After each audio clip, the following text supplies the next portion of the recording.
guess and realized it was at 11 until he said it was kind of later. All right, good morning, everyone. So glad you're here today. How are you all doing? Good. Yeah? Good. Wonderful. Good. All right, well, we're going to go ahead and get started. Let's give it up for our sponsor, Tarrant Roofing. Hi, thank you for having me. So, you guys already know us with Tarrant Roofing. My name's Jade. So, I will share with you what differentiates us from other roofing companies. This is in this folder. It's our free inspection report. I'll go with it with you, page by page. So, the first page will tell you the house your client's home we're at with their picture, so you know we're on the property. The second page is going to talk about the roof and how we inspected it. And then the third page will discuss if your roof needs a replacement, it needs, does it pass inspection or needs any repairs. And then with that, we'll also include like 3 to 4 pages of pictures of your roof, so you know that we don't want to leave you in a gray area and see what the third page statement. We are also a window siding and windows repair company. In your folders, we do have a little sheet that does talk about that. And then we're also a full restoration company. We restore to pre-storm conditions. So we don't touch foundations, balconies, or swimming pools. Yes. And on the front page, we do have 2 locations. We have 2 different offices. Our headquarters is in Fort Worth and our other office is in Dallas. And then here is our boss's number, Danny. He's always on the phone. If you have any questions, he always wants to answer them. So this is his number here. And then we also abide by the law. We do not waive deductibles. So that's something important we do. We don't want to break the law. We want to go in with your clients to being trustworthy as possible. Any questions? Any comments? Anything that we can improve on? Anything that's happened to you guys? Just keep the hail away. Keep it. Windows, so you do replacement windows? Yes. Okay. Yes, we do. Okay. We have a whole different department for that too. Okay. Yes. All right. Yes. Good to know. And for fabrication and stuff like that, we do have a really cool, in our first floor of our headquarters, a good showroom. So if you're ever in the area, it's fun to go stop by and see what we offer. And so, as you know, lunch, got a lot of leftovers. So we're an Italian cafe, so eat a lot of that. Brought a lot. Yes. All right. Thank you guys for having me. Have a great rest of your day. I'll probably see you guys soon. Yeah. Good to see you again. Thanks. Bye. All right, we're going to go ahead and jump right on into this next part of our meeting. Our special guest this morning, her name is Avis Wukash. She is a good friend of mine. She's the former head of the Texas Real Estate Commission. She was lead commissioner for what, 12 years, Avis? Yes. Yeah, 12 years longer than you wanted to, right? 11, maybe 11. Hold on, I can't hear you. Give me 1 second.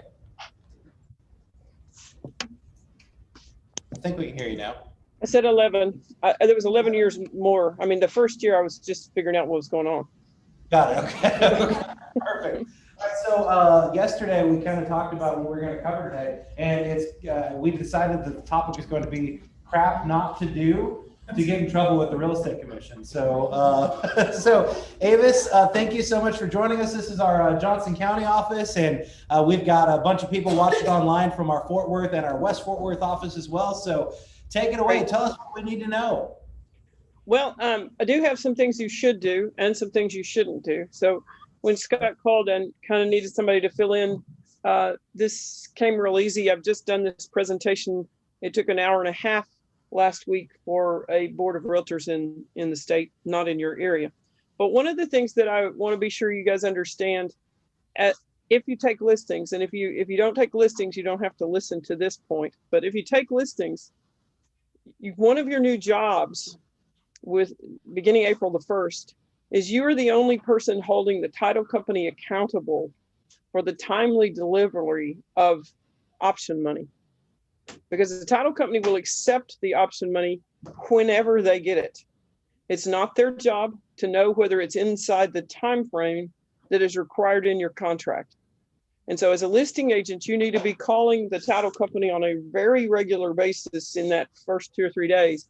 Have the option money and the earnest money been delivered? Have the option money and the earnest money been delivered? Have the option money and the earnest money been delivered?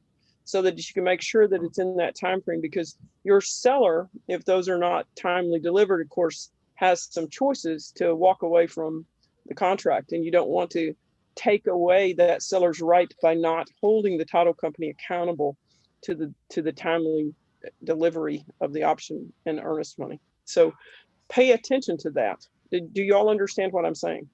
For those of you who are in the room, like, shake your head so I know that you heard me and is okay. Okay, good. Thank you. So something you don't want to do, that was a do want to do. This is a don't want to do. You don't want to use the appraisal addendum for an FHA or a VA transaction. It is inappropriate. It is a violation of the law. It's a violation of federal law. And you do not want to write a contingency into paragraph 11 or anywhere else in that contract for a FHA or VA buyer to pay whatever the difference is in the appraised value and the sales price. Federal law dictates that a buyer using that type of loan has the right to walk away if the property does not appraise for the sales price. So for a license holder to go around that federal law and write something would create not only a problem with the commission, but which would be probably a breach of fiduciary duty to your client, but a potential civil action from the federal government, from HUD. And it's just not a game you want to play. And the problem with what's going on, at least in the Austin market, is there are lenders in our market who have no idea what they're doing, and they are instructing agents to do this. So they are creating a potential liability for themselves and for the license holders who might be engaging in that. Are y'all seeing this done in your marketplace? Oh, yeah. Anybody? Nobody? No comment? Yes. Yes. Yeah. Don't participate. You heard me say TREC, civil action, federal law, right? Yes. Those are the words that you need to remember. And in any of these subjects, Scott, I was just going to run down these 5 things real fast. And then if anybody has a question, we can just go questions. Is that okay? Yes. Okay. Thing number 3 is there is no such thing as non-refundable earnest money. For you to write that, it's the unauthorized practice of law. For your client to instruct you to write that will create a problem, because just think in your own head when I say those words, how many times in the contract, and I don't know the answer to the question, but it's a bunch, and it's more now with the 2 new addenda. Does it say blah, blah, blah, blah, blah happens or doesn't happen, and the earnest money will be refunded to the buyer? Blah, blah, blah, blah, blah, and the earnest money will be refunded to the buyer. You can't write around that. If you tried to write around all of those things, it would be an unauthorized practice of law. If a seller is insisting that the buyer tender something non-refundable, make it option money. Just make it option money. That's the easiest thing to do. You're down towards the end, though. We need to extend. Buyer needs to extend. Seller doesn't want to extend. The seller wants some money that's non-refundable. Do the amendment. Put in 0 days, and whatever money, option money that the buyer wants, that the buyer's willing to give that's non-refundable, and the seller's willing to accept that's non-refundable. That will not throw you under the bus, get you in trouble, create a problem. Not just say in your head, earnest money cannot be refundable. That's the easiest way to remember it. I'm not a lawyer, but I spend a lot of time with lawyers. And you know, that's different than saying I played a lawyer in a movie one time. But anyway, non-refundable earnest money doesn't really is difficult to exist, and it can't exist without engaging an attorney that knows a lot about how to do that and how to negate all of those times that the contract provides for that.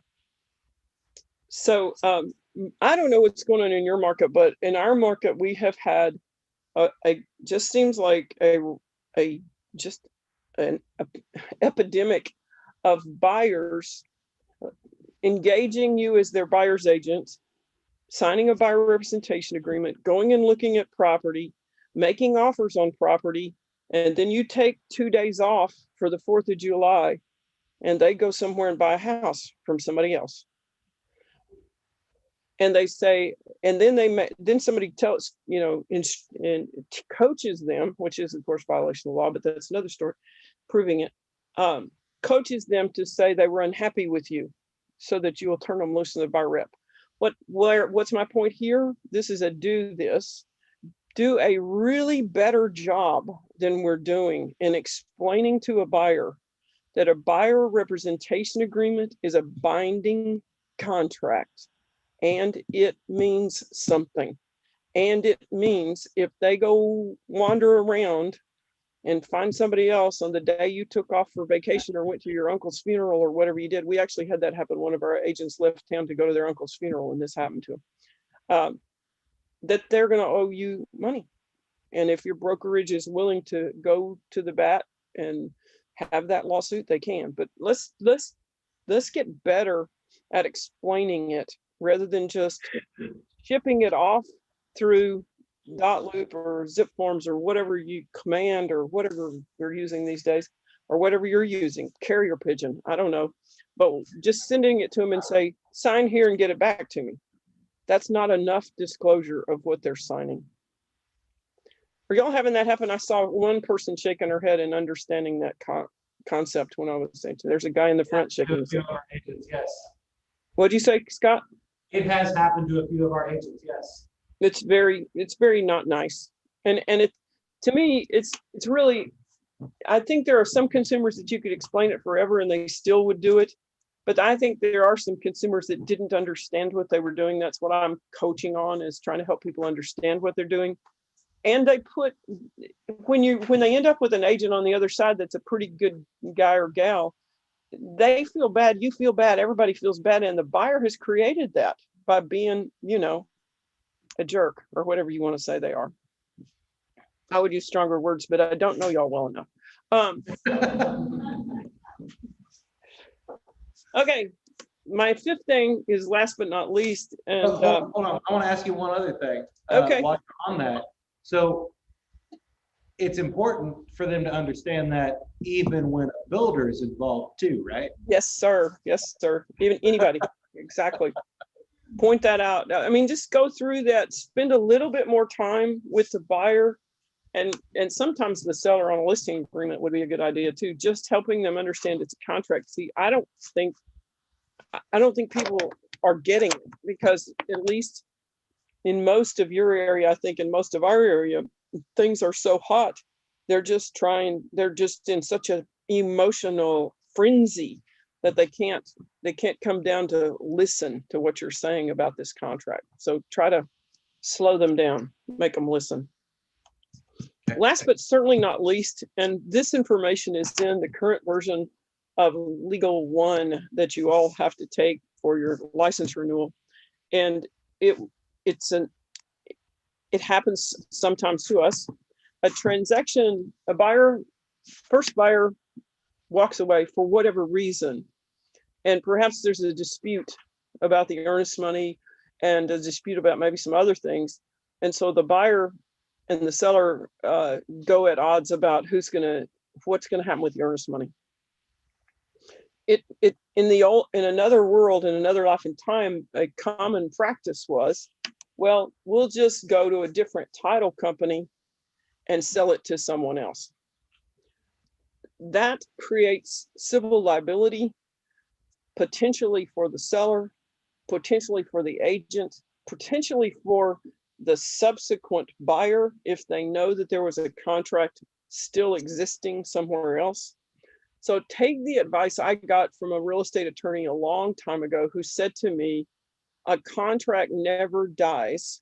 You have to kill it. So remember that. A contract never dies. You have to kill it. That means that until you have resolved that earnest money issue, you do not have a dead contract. The seller can take a subsequent offer and make it a backup contract, but they cannot close it until that's resolved, until that earnest money is resolved. So I can send that section of the Legal One to Scott, and he can send it out to you if you want to read it and don't remember seeing that or having your instructor. Maybe some title companies I need to send that to as well. Yeah, it talks about, it was written by, that section was written by a title company attorney, a very preeminent title company attorney in the Dallas area that some of you would know if I named, but I'm not going to.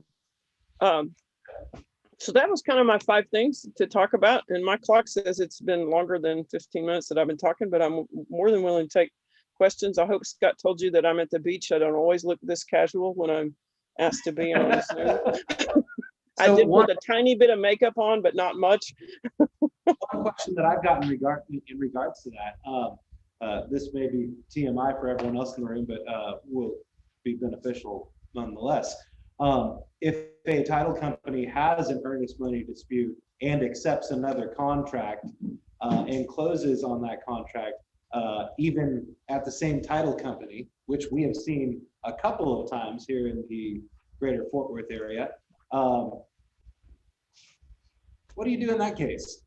I would send them this article, and Scott, I can tell you in the email to you who wrote it, because all the title people will know who that is. Who wrote it? I know who it is. What'd you say? I said, I'm pretty sure I know who she is. Yes, you do. Yeah, okay. And then going back to the very first thing that you talked about with the option money and the earnest money and the title company now getting involved in that. So let's say that no money shows up and the time has elapsed for the option days. What do you need to provide to the title company so that they don't apply any money to the option and only the money to the earnest, because now essentially they don't have an option because they didn't get it there in the specified amount of time? Is that even a thing anymore? Yes, it's a thing. There is no form for that, Scott, but to me, this is the biggest change that goes with new paragraph 5 is this, which is not in paragraph 5. But it is that the broker lawyer has now made the title company responsible for the receipt of the option money, but not for knowing if it was timely delivered. So they left that open, and that's my husband wandering around behind me if anybody sees that, because he's not paying any attention to the fact that I'm on Zoom call. So, but he does have clothes on. I'm just saying. It could be worse. It could be worse. The title company doesn't take that seriously. They'll take it anytime. So the listing agent, has got to be finding out if it was timely delivered. And we've had some title companies lie and say it wasn't there, or lie and say it was there, or maybe they didn't know, or maybe my agent didn't talk to the right person. But you got to get down to whoever might really know whether it's there or not to tell you whether it's really there, because the seller has the right to walk away if both the earnest money and the option money are not delivered, because they got that right a few years ago in the contract, that if the earnest money was not timely delivered, we call that the race. And some of you if you ever taken a class from me, I call it the race.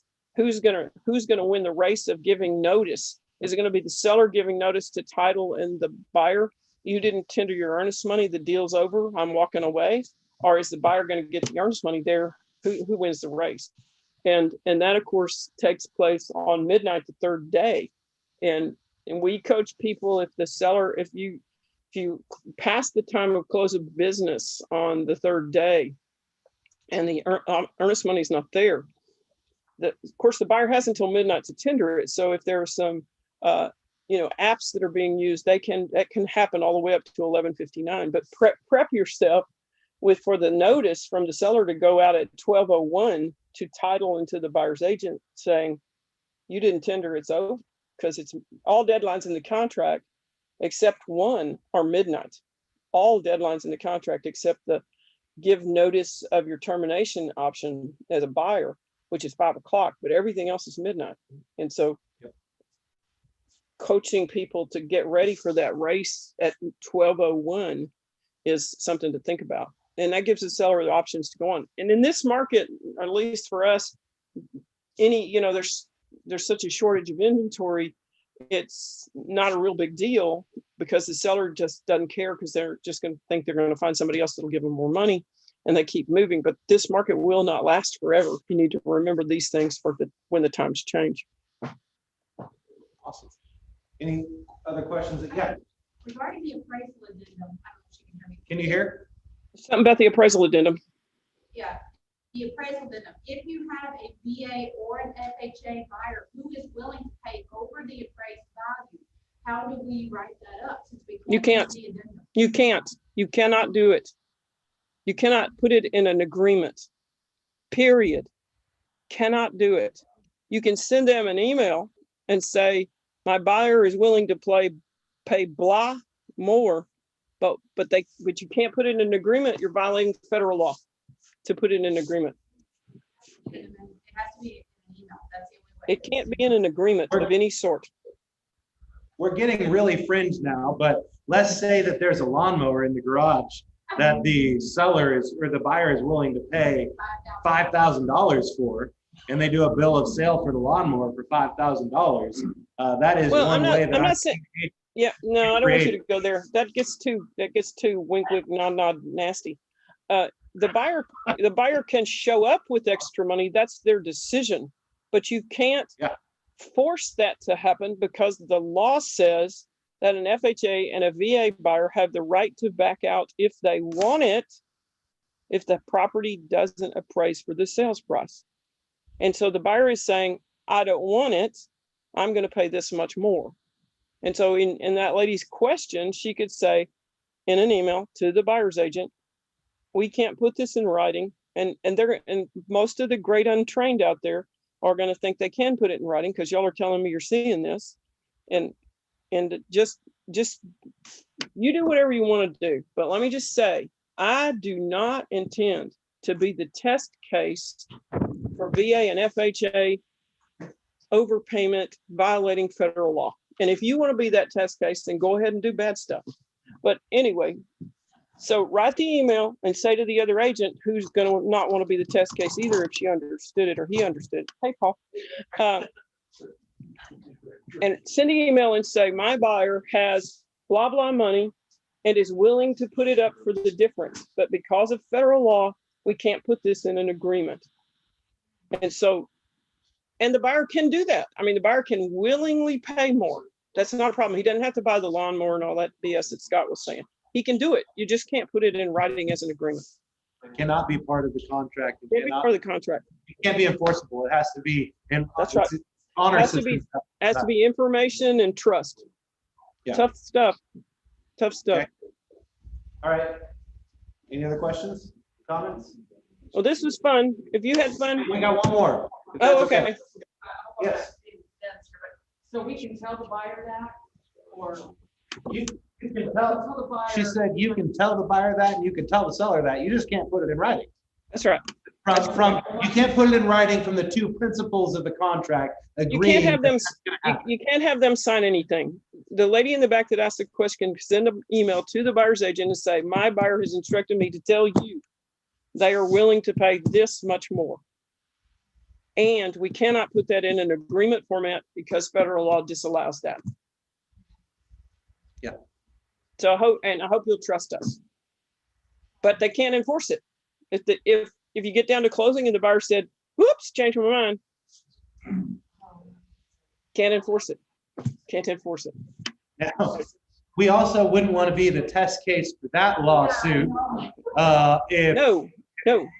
anyone- It makes it a real difficult time for VA and FHA buyers is what the truth is. I mean, that's the real truth is this little nuance makes it a tough time. well, and Scott? the benefit, Go ahead. the benefit now is that luckily the historical data over the last 90 days is supporting a lot of the prices that things are selling for, which gives FHA and VA buyers a better chance. It should help. It should absolutely help. All right, Okay. Amos, thank you so much. We appreciate Thank it. y'all. Good See y'all over. later. Bye. All right, I'm gonna share my screen here. Give me 1 second. Was that valuable, y'all? Yeah. Okay, good. I'm gonna try to get her to come at least once a quarter and share with us things because she's very, even though she's not specifically on the commission anymore, she is very much involved in the things that are going on in the commission through committees and things that she's on. She was the first individual to serve 2 consecutive terms on the real estate commission. She was originally appointed by Governor Perry at that point in time to be the head of the real estate commission. So I'm gonna make a point to never ever get sideways with her. I definitely would not recommend that. She and at the same time, she does everything that she can to make sure that people are educated as humanly possible. If you ever want to take any classes from her, she's now retired from being the commissioner, so she can go and teach. Her and her business partner for their online real estate school is actually the former head legal counsel for the real estate commission. Her name is Carrie Hillhouse. And the 2 of them own a real estate school together. It's called 2oldchicks.com. The number 2oldchicks.com. You can take online classes from them. They do them live, so none of the stuff's recorded. It's all just them. They do legal 1, they do legal 2, they do broker responsibility. They have a contracts class because now that Trek passed that rule, part of your continuing education is you have to have 3 hours of contracts every time you renew that as well. So they've got a contracts class that they just got approved by the real estate commission that will be out there. And it's essentially the things that are the most overlooked on the contract is what their class is. She brought up a very, very good point there at the beginning. It's one of the things that I hadn't really thought about, but now that she brings it up, we've seen it a couple of times. The title company is truly responsible for enforcing and signing for earnest and option money. And while they're responsible for signing for it, they're not technically a party to the contract. So they have no skin in the game as to whether or not it's signed for based upon the agreed amount of days in the actual contract itself. So that is one of the things as a listing agent we should kind of be policing to make sure that it gets delivered in the correct amount of time. So, any questions about that? Well, it seems like if they put a date and time on there, though. Is that Put a date and time on the receipt page, yes. But If it's delivered If 2 it's- hours after. yeah, if it's delivered 2 hours after, it's still been received.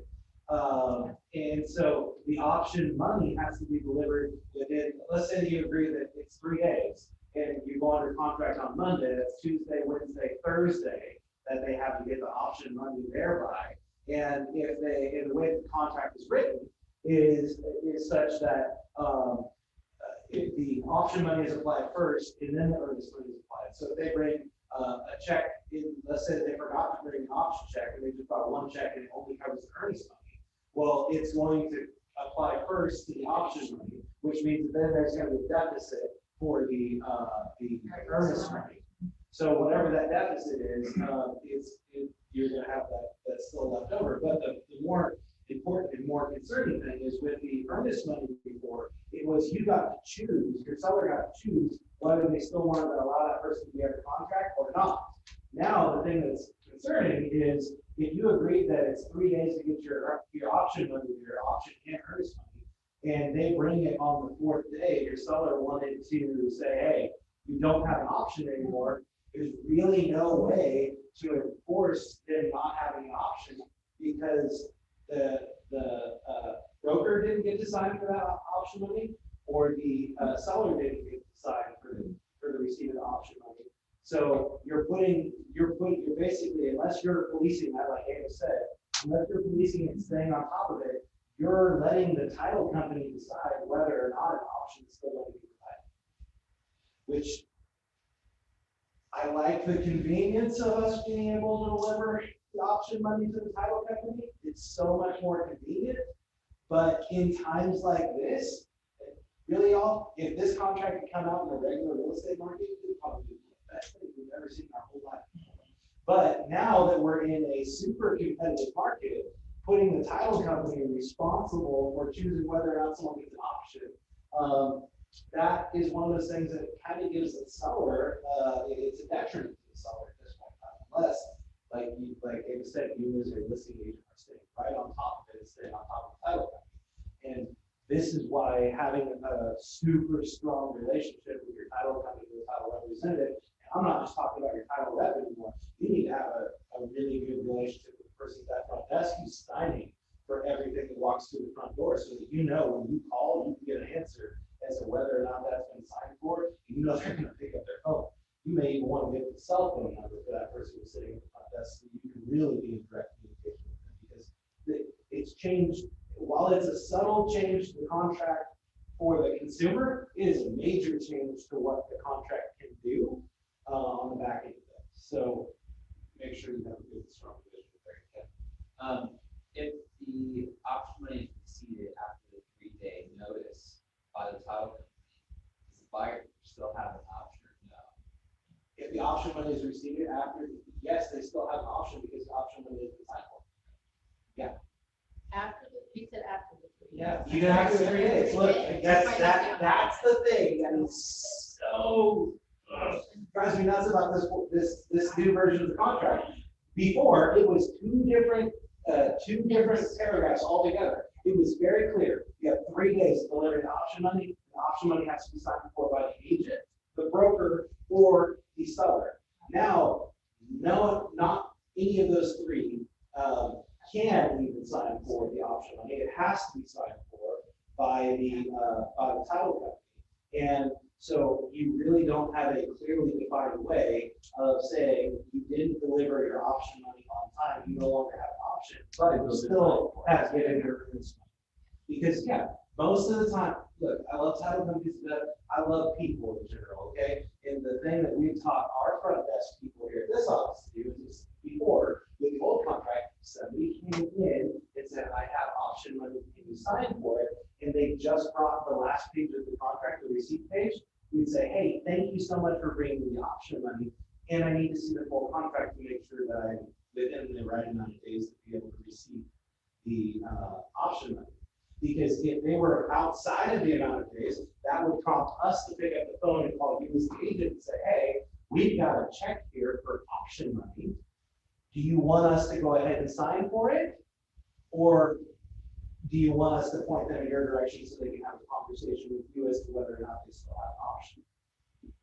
Are you saying now that if it's past the 3 days, you contact the title company, and then the buyer wires the money to the title company, so the title company has the money now? What Ava said, and what the reason I'm going to spend more time on this than I had allotted, because she brought up a very good point. There is no form for you to fill out and send to the title company and send to the seller or the buyer that they no longer have an option. Now, you can do something. No, there's no form. There's no form that's been promulgated by the real estate commission. I would imagine that based upon her bringing this up, Texas Realtors is aware and probably having their attorney developing something. And remember that there's forms out there that we use every single day that have not been promulgated by the real estate commission. For instance, the release of earnest money. That is not a real estate commission form. That is a Texas Realtors form. And so there's nothing out there right now. So I mean, the best thing for you to do would be to put something in writing to the title company saying, do not accept any option money for this property because you're past the days of the option money being applied to this contract. Based upon this, the buyer no longer has an option. Anything that comes in from this date forward should only be applied toward earnest money. You would also need to inform the buyer and the buyer's agent of that in writing as well.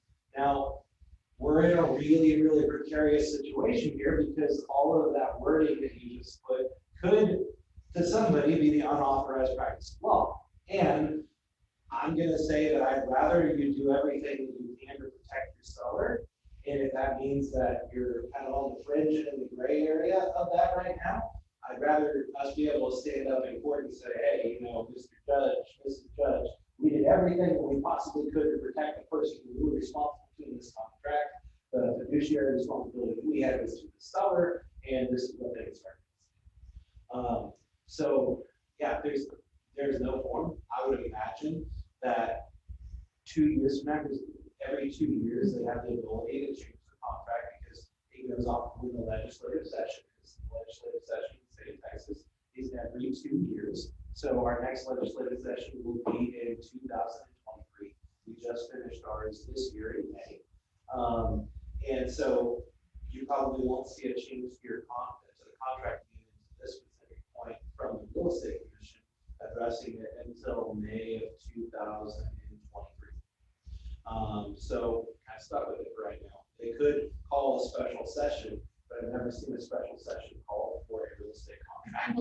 Just saying, they're usually much bigger issues that they call special sessions for, which is why pay attention. We'll let you know when something comes out from the from Texas Filters that will address this particular portion of it, because the intentions were great. There was already, you and I all know that earnest money or option money was being delivered to title companies. As a matter of fact, when one of the things that we would do when we found out about it is we would send a letter to the title company saying, hey, thank you for going above and beyond, and you've just stepped outside of your scope of specialization in our industry. Please do not accept option money on behalf of any of the clients always in the future.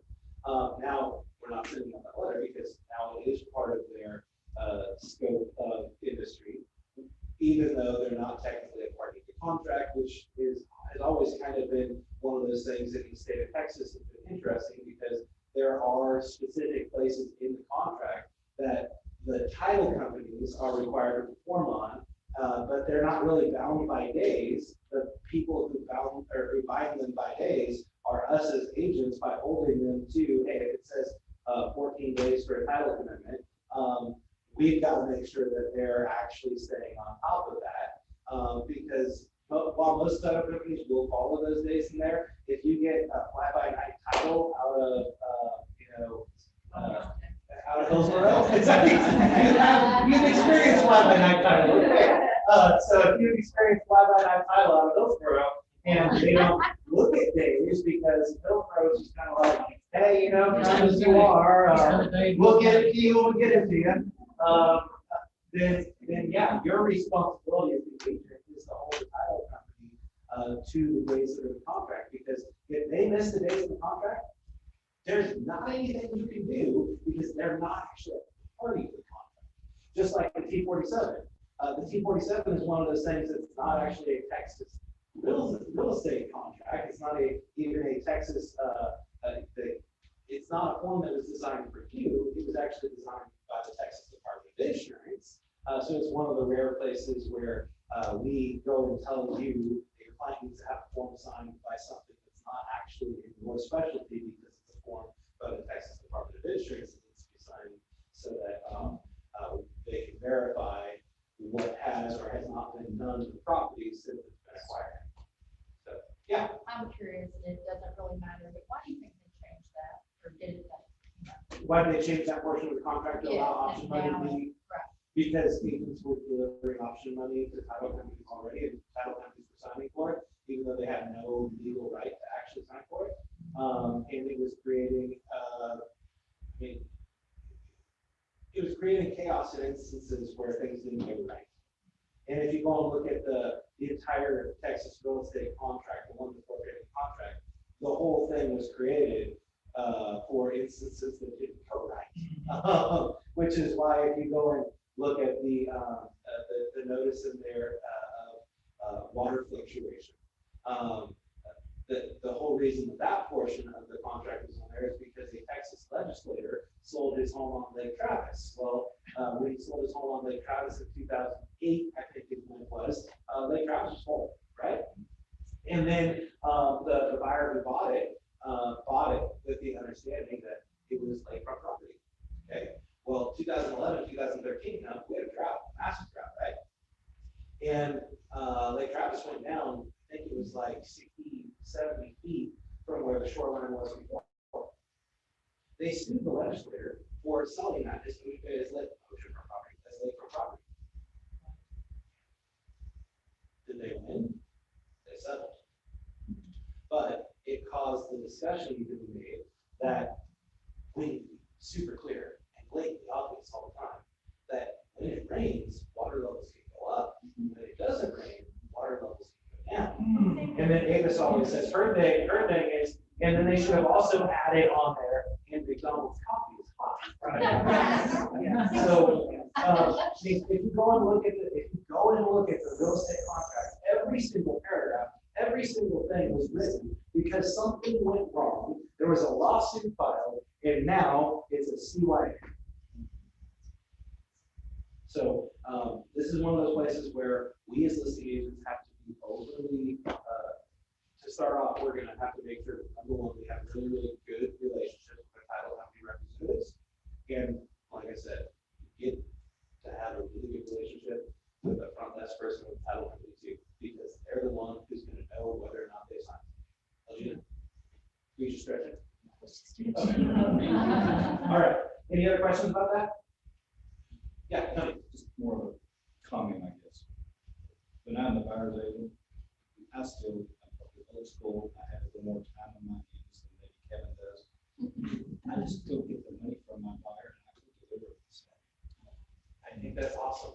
And then I know my buyer's taken care of, I know they have their options here. And it's great that this phone has all these conveniences, all these apps, but when it comes to deadlines, I just, as a realtor, I take that very seriously. Well, the other thing is, if you really want to, you can have a little fun with it too. And tell your client, if you're sending your buyer to the title company, you want to drop off the option money or drop off the option cruise money. Tell them to take a selfie with their check in front of the camera, and in front of the clock, and in front of the calendar so we know okay. And then I do a fix. But I mean, that's just a funny way to go about it. You know, in all reality, though, y'all, it is a lighthearted thing, but it has major ramifications if those deadlines aren't held up. And the last thing that I would want any of you guys to get into a situation of is having to go and have a really tough conversation with the title company because they didn't follow through with what the days on their work, even though they're not responsible for it. And then you have to go back to your seller and say, hey, I know that they didn't deliver in time, but fortunately they still have an option, even though we have this other offer over here that you could have gone to next had we given any notice at all. Cash. Yeah, cash. Yeah, $150,000. All right, any other comments on that? All right, let's go ahead and get into the other slides of our team meeting. We're not going to spend a massive amount of time on everything. We gave it up for Tarrant Roofing. Thanks for them being here. All right, so here's one of the things that I want to go to. Our Y4C meetings. How many of you guys know what our release system is? I know we have. You know we have it's right there on the wall. We've added an extra one to this, but here's why this is important. This is the foundation of the founding of this company. Well, to say the foundation of the founding of this company. Gary Keller did not create these. He will probably allow you to think that he did something like that. But Mo Anderson was very clear that this was kind of the one thing she was passionate about. She brought this to our company. She became the president of our company, which is our release. And for those of you who don't know who Mo Anderson was, or is, she's 83 years old. She's an amazing lady, has more energy than probably all of us in this room combined. And when you sit down in front of her and you take a class from her, you kind of feel like you're going back to second grade because she makes it so easy to understand, and she loves on you like your grandma, and she's not afraid to hit you over the head with the Bible if you're not paying attention. But Gary Keller, he wanted to go from entrepreneurial to purposeful, and entrepreneurial to purposeful is naturally we all have a talent that we're really good at. In real estate, there are things that we're amazing at. And then sometimes we're going to hit our head up against the ceiling. We need to do something to go to that next level. Well, Gary Keller realized that he was hitting his head up against the ceiling with the growth of our company at a certain point. So he hired an outside consulting company to come in. And this outside consulting company is from North Carolina. They came in and they looked at everything in Keller Williams. They looked at the performance that was happening in the market centers. They looked at the performance that was happening at Keller Williams International. They looked at the entire leadership of all of Keller Williams Realty International. And then they came back and they told Gary what they took away. And here's what they told Gary. They said, Gary, if you want this company to go to the next level that you have your vision for, you need to fire yourself. You're not the CEO that this company needs. You need somebody who's good at this. And that's what led Gary to go and hire Mo Anderson. Mo Anderson was with another company in Oklahoma. And he had a conversation with her. At that point in time, she had not really been in any leadership position in real estate company. She was actually the first female president of any real estate company in the United States. And she came and really created a culture that we now love called. And the foundation of our culture is our belief system, which is this: win, win, or no deal. When you think about that, what does that mean?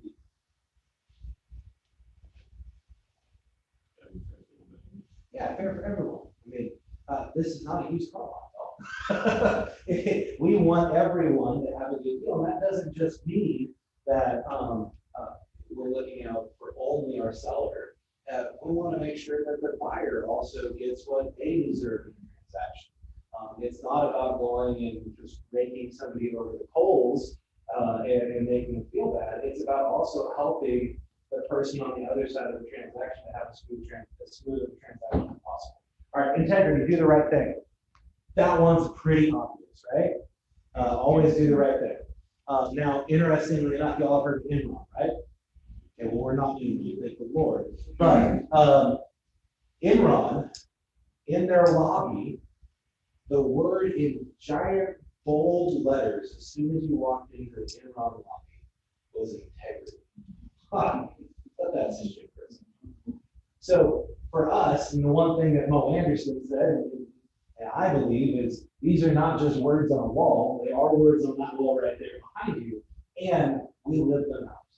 When we talk about integrity and doing the right thing, we always want to stay within culture. We always want to do what's right, not just for our clients, not just for the markets, but ultimately for ourselves.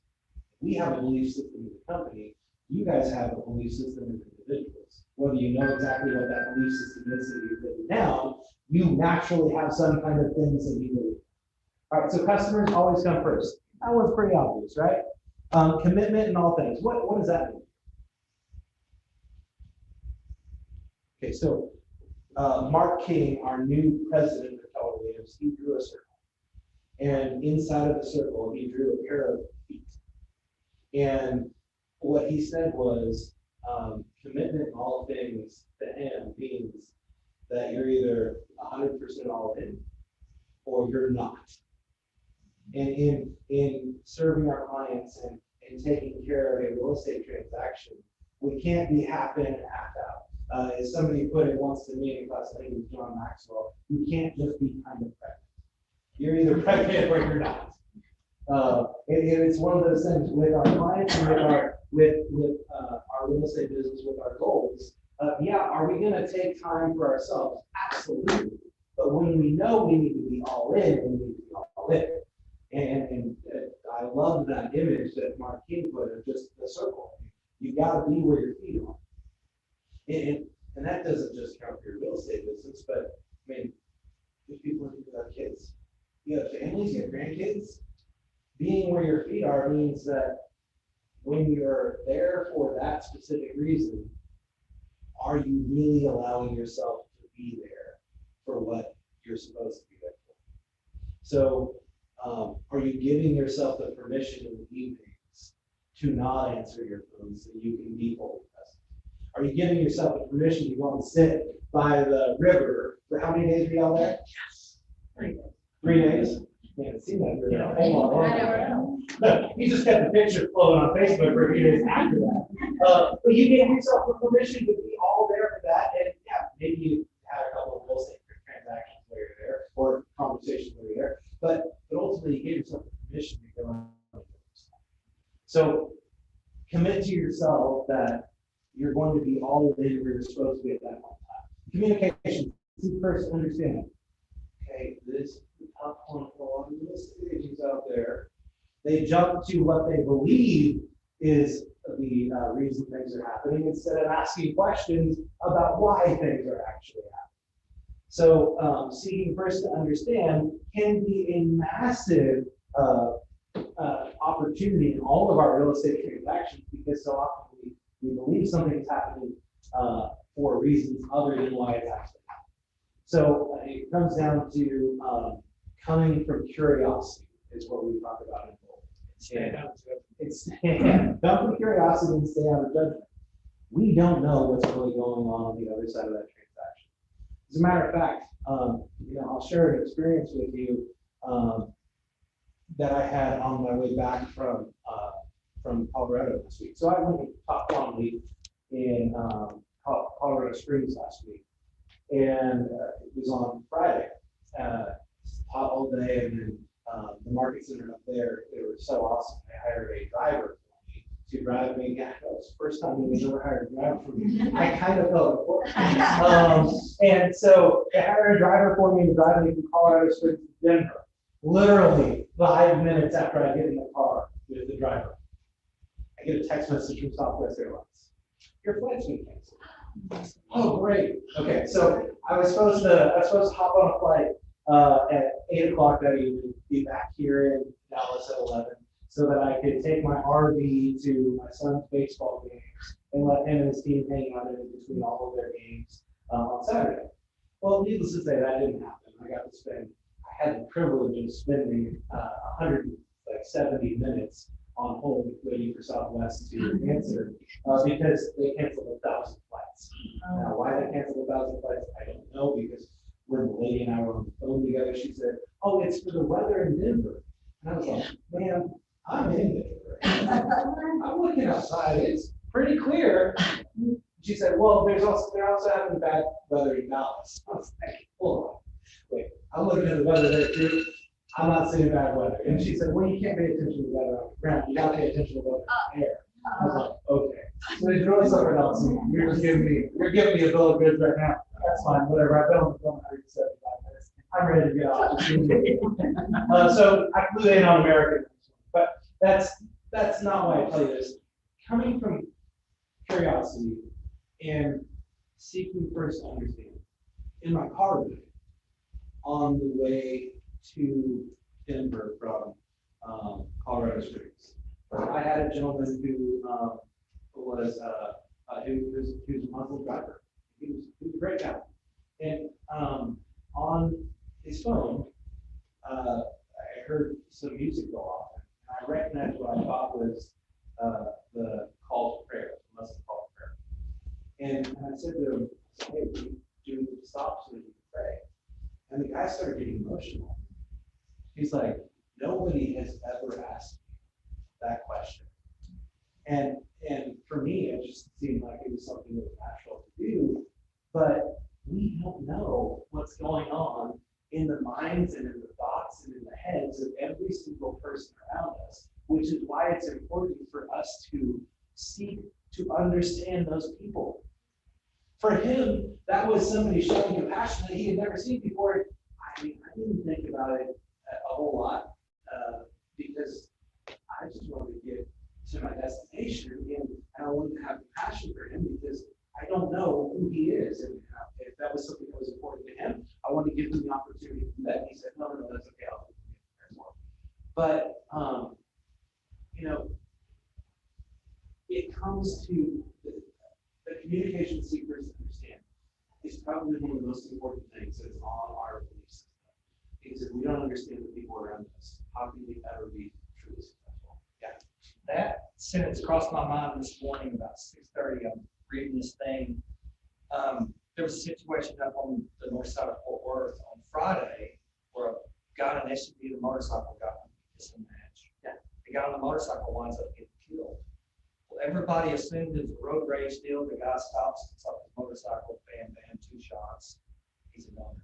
Now they found out the guy on the motorcycle got out with a gun and pointed at the guy in the SUV. He shoots him twice in self-defense. That's the first thing I thought of. That sentence right there. Yeah. It's just assumed, oh yeah, it's killed him. Got mad at him for Exactly. So this is why we have a belief system, is so that we have something to go back to when we're having difficulty. And Mo Anderson has used this as an example before in the ALC clinic. She talks about 2 agents who were in one of their offices that had a massive disagreement. They were just livid at one and she brought them into a room, and they thought that she was going to mediate them and help them come up with a solution. And all she did was walk in and lay down a piece of paper, and on this piece of paper it had a Kwjc piece. And she said, "This is who we are as a company. I don't want you guys to leave this room until you can either work it out or you're both going to leave the company. And this is our values. This is where you're going to start. If you can't do that, then we probably shouldn't do business together." And needless to say, they both ended up working it out through that conversation, using this as their guide. So these are not just something that we put up on the wall to be able to tell people that we have something that we believe in. It's something that I truly want every single one of you to embody and live out every single day of your listening. So creativity, ideas before results.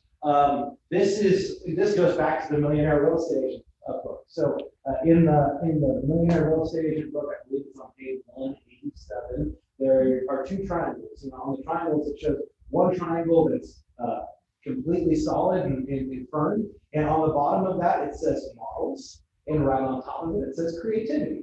And on the other one, it's flipped and it's a triangle like this. It's kind of leaning over on the side, because I don't know if any of you guys have tried to take a triangle and turn it upside down and balance it on its point. It doesn't work very well. And what that means is we've got to master the models, so the top part, and flip that triangle upside down. The models are the most important, and then we can have the creativity. So ideas come, yes, they come before results, but that doesn't mean that ideas are the only thing that are important. You've got to make sure that you're mastering the basics and putting proven foundational models in place in your business. All right, teamwork, together, everyone achieves more. I think that one's pretty obvious. It's one of those things that we teach our kids from 6 years old. And it's one of those things that oftentimes adults forget. And then we've got trust. It all starts with honesty. If we're not being honest with one another, how can we ever be honest with ourselves? And then equity, this is our newest one, opportunity development. We want to make sure that every single person has an opportunity to be successful. Gary Keller said back 3 years ago, maybe it was 2.5 years ago, when I was in OP Mastermind, he said, people come to us with their hopes and their dreams. Oftentimes we let them walk right up to us. And we want to make sure that every single person, regardless of race, religion, creed, orientation, can come to us and choose to be successful. Ultimately, we have the tools, the models, the systems, the people, the leadership to help anyone get from where they are to where they want to be. And that all starts with equity as well, and that success results through people. Here's an interesting thing that I want you to think about. RE/MAX was the #1 real estate company for quite some time, right? Now, Keller Williams is the #1 real estate company, and it's not just by a little bit, it's by a lot. Well, in the same amount of time that RE/MAX was founded and was grown to the time that Keller Williams was founded and it grew, they're about the same amount of time that these two companies grew. Here's the difference. During the last 35 years, RE/MAX spent $1.6 billion on advertising. $1.6 billion on advertising to be known as a company that is the balloon company. The company that, when you think about real estate, you think about balloons. Ultimately, that balloons will lead you to selling real estate. They spent $1.6 billion for that message, and $1.6 billion for brand awareness. In that same amount of time, Keller Williams paid back $1.5 billion in profit share. Now, who's the bigger company? Keller Williams. Keller Williams has 10% market share in the entire United States of America. 1 in 6 real estate transactions in the United States of America are closed with the Keller Williams. That's huge, y'all. And RE/MAX over the last several years has decreased in their market share while still spending more money every year on advertising. So this is truly who we are. We would not be where we are today without people. We'd rather pour back into you than pour into outside advertising agencies who are just going to take our money and go and do whatever the heck they want to do. And as a matter of fact, I think in that same in the same 35-year period, I believe that the advertising budget that has actually been spent for Keller Williams is like $21 million in the last 35 years. Now, do you guys have any idea where that advertising budget comes from? So Gary Keller is agent number 1 in Keller Williams, right? He was the founding member of Keller Williams. So in his profit share tree, he still has 7 levels below him that are completely empty because there can't be negative people in the company. So all of that money that would be going to those other levels goes into an advertising fund. And that is the only money that Keller Williams spends on any advertising, is the money that Gary Keller would technically have the right to if he said, hey, I'd rather pour that back into helping our people. That's where any money that we spend on advertising comes from. Didn't actually come from Keller Williams International. So I'm giving you more information right now than you probably wanted to know. But this is the foundation of who we are. So we're going to go ahead and get to our awards. We spent more time on a few things that I didn't intend to, but was this valuable for you guys today? Yes. Good, perfect. All right, so let's get to our June birthdays. We had a bunch of June birthdays this month. Let's see, do we have anyone who's today? No, we don't have anyone today. We have you didn't have another one? No, okay. A bunch of people who had anniversaries with us this year. Brian Bird's 2 years, Lindsay 4 years, Peggy 1 year, Kendra 1 year, Angela 1 year, Andrea 1 year, David 5 years, Kwana 6 years, Sean 1 year. Although Sean, I believe, is actually no, that's right. He joined the team last year. Karen 2 years, Crystal 3 years, Reese Wheatley 1 year, and Kara 7 years. Let's give it up for them. All right, and then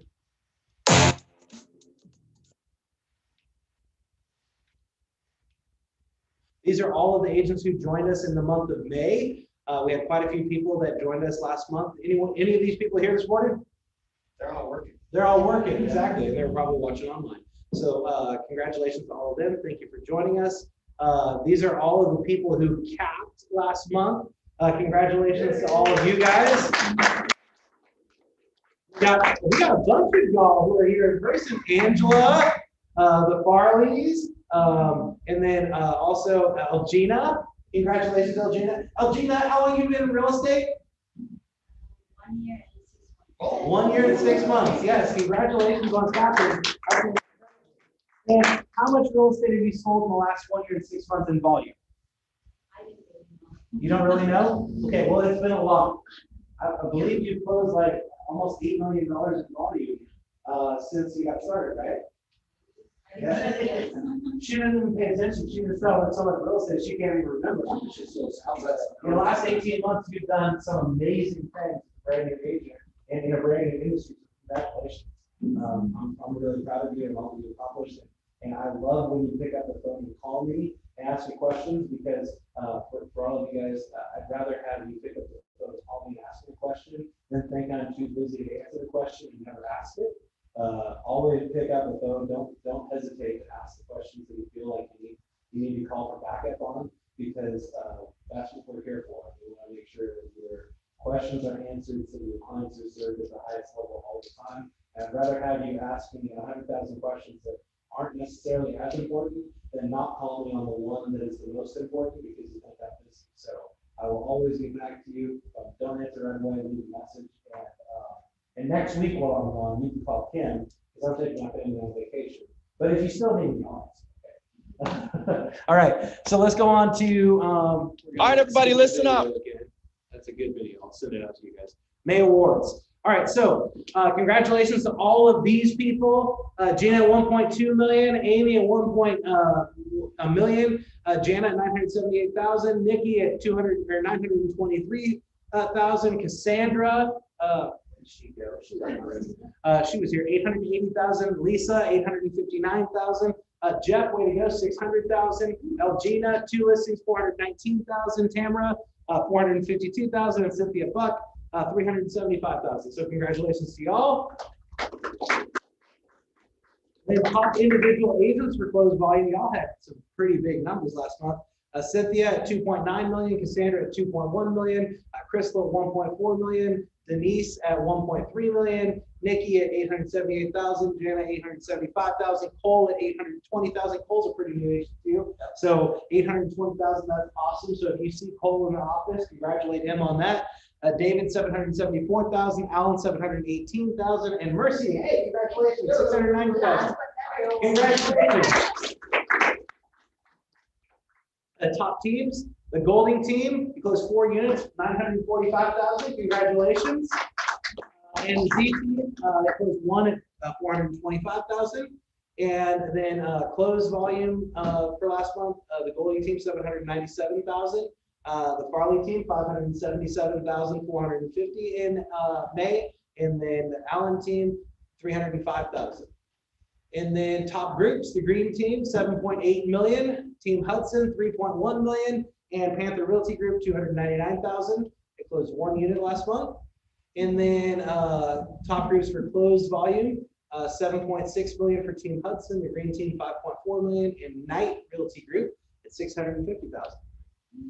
And then people who had their first closing, man, Jeff's not here this morning, but Jeff had his first closing last month, and LaShonda had her first closing last month, and then Jeff also got his first listing last month, and Lynn had her first listing last month. So congratulations to all of them.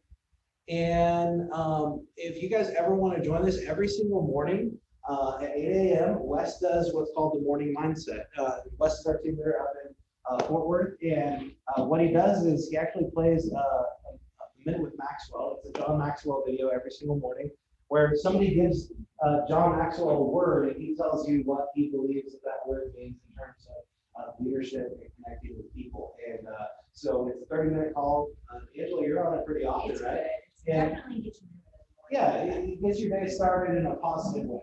So you guys can join us for that every single morning at 8 o'clock. Wes is taking the lead on that for us. And yeah, just log in using that Zoom information, or you can just go to KWOnwardGroup.com and click on the Johnson County calendar, and the link is over there as well. It's a lot easier putting in all those numbers. It takes you right to it. All right. For those of you who don't know, we have a contract hotline. You can use this number anytime. If you have basic contract questions, we've got like 8 different people who this phone rings to, so that you're never at a lack of people answering the phone. If you have something that's a legal issue, please do not use this phone number. Call myself or call Kim if it's a legal issue. But if it's just a basic contract question you have, we have a bunch of agents who have raised their hand and said, hey, I love contracts, and I'm happy to help anytime somebody needs information. All right.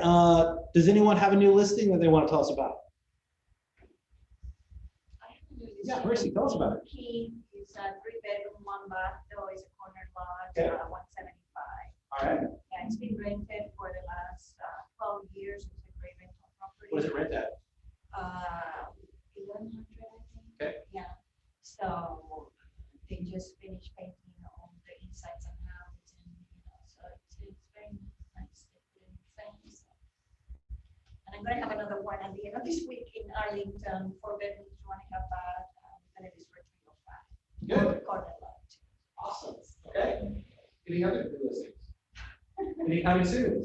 If you guys can share those in KW Onward Group on our Facebook page, because we all share the same broker, that gives you guys the ability to share your coming soon listings without violation of the clear cooperation policy that the National Association of Realtors passed back in November of this last year.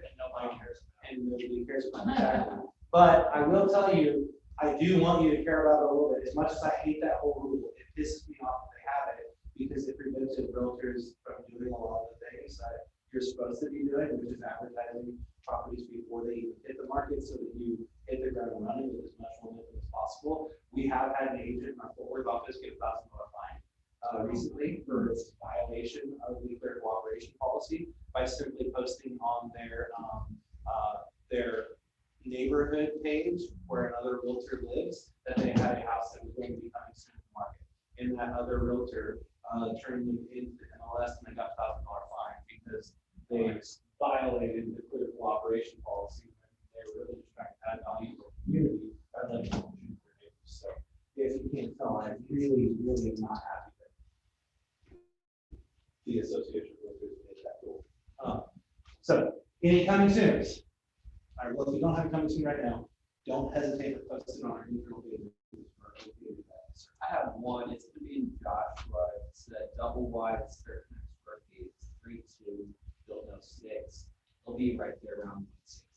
Okay. Good. All Should I right. go back and check? Anyone else? All right, well, I trust that the meeting was valuable for you today. Like I said, I'm gonna work to get Avis to come and join us at least once a quarter to keep us up to date on all of the crazy things that she's seeing, because she has people all over the state call her and tell her and talk to her about the things that they see in the market. If you need anything this next week, don't hesitate to reach out. While I will be on vacation, I'm still very much available to you guys. Kim will be back on Saturday from her trip to California to take care of her dad. I appreciate the opportunity to partner with y'all, and I'm glad that y'all really make sense. So have an amazing day. Lunch is right out there in the hallway. Thank you to Terra Roofing for bringing us. See y'all later. Thank you, sir. Thank you.